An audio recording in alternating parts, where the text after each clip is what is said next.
Now, normally on a Tuesday, I do a short episode, but this was definitely worthy of something slightly longer. It's going to be largely unedited without my little face in the corner, but I hope you guys can follow along. So the kind of sound we're going for today is this.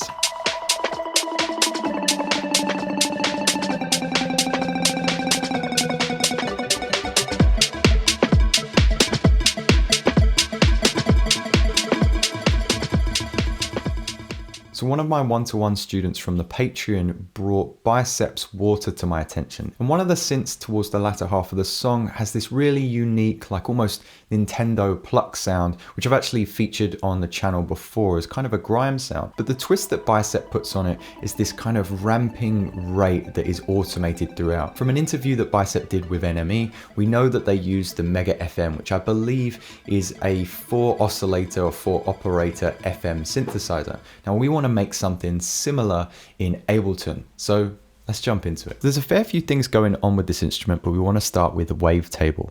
Open up wavetable, and with oscillator 1, you want to set it to basics and 5th brutal. We're going to take the semitones to 7 and detune to 5. We also want to turn the sub on and have -1 as the octave. Over on oscillator 2, we're just going to set it to a triangle wave, but we're going to bring that volume down a little bit. Detune -3 cents and down 12 semitones. At this point, we just have an instrument that sounds like this. And we really want a pluck sound.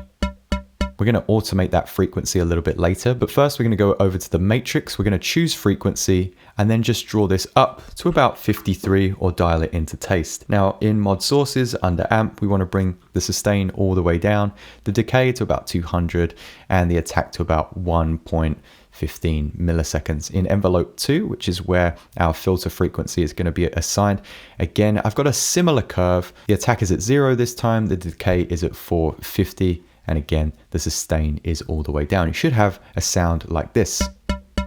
Now from here, we do want to set unison to classic, voices 3, and the amount 24%. Later on, we could automate the amount percentage as well, but I haven't in this tutorial. So now we have this short, sharp, plucky sound, but we want to add the shifter. With the shifter, we're going to take the coarse down to -7 semitones, and then maybe change the spread to -5 or 5 cents. We're going to take that dry wet to about 40%. You should have a sound like this.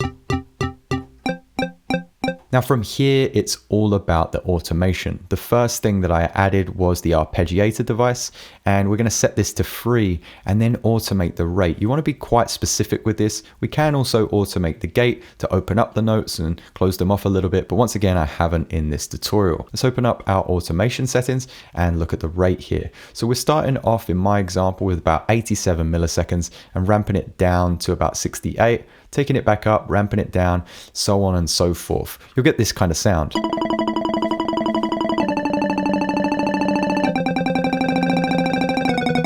You'll notice that I'm opening up the frequency, so it sounds a little bit darker at the beginning. So now it kind of opens up over time, adds a little bit more excitement. Bicep's tracks are all about kind of the evolution through time. After this, I want to make sure that the sound moves around our headspace. So I'm also automating the dry wet at the phaser flanger. So we're getting now that kind of quick tape delay automation. We're going to add the EQ8 because we're actually going to add another synth soon. And this EQ8 is just going to high pass and low pass throughout. And that's going to work really well with our reverb.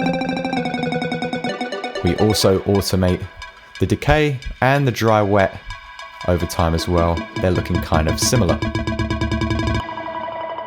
And then finally, because we're going to have another synth come in, I'm also going to automate the width from something that's fairly wide at the beginning and then something that's completely mono towards the end.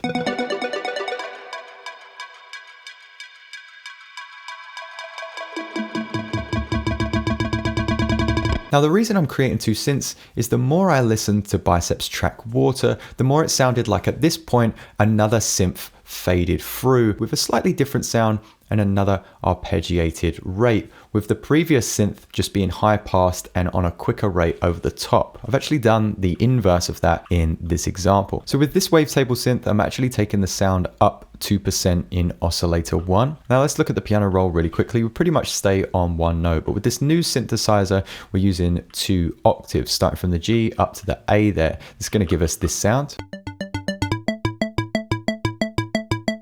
I've adjusted the automation a little bit towards the end. And to make that sound a little bit less harsh, we're of course using the shifter on the same settings, the reverb on slightly different settings, essentially washing our new synth out as the old synth comes back in.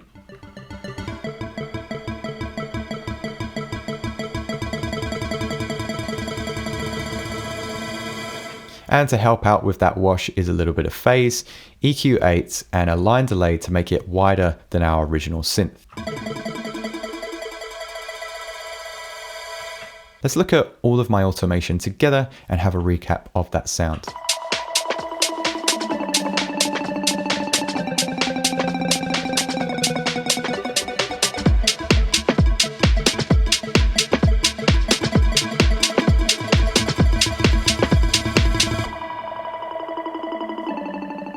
If that was helpful, do make sure to like and subscribe, and let me know if you want to see more synth recipes like this video in the future.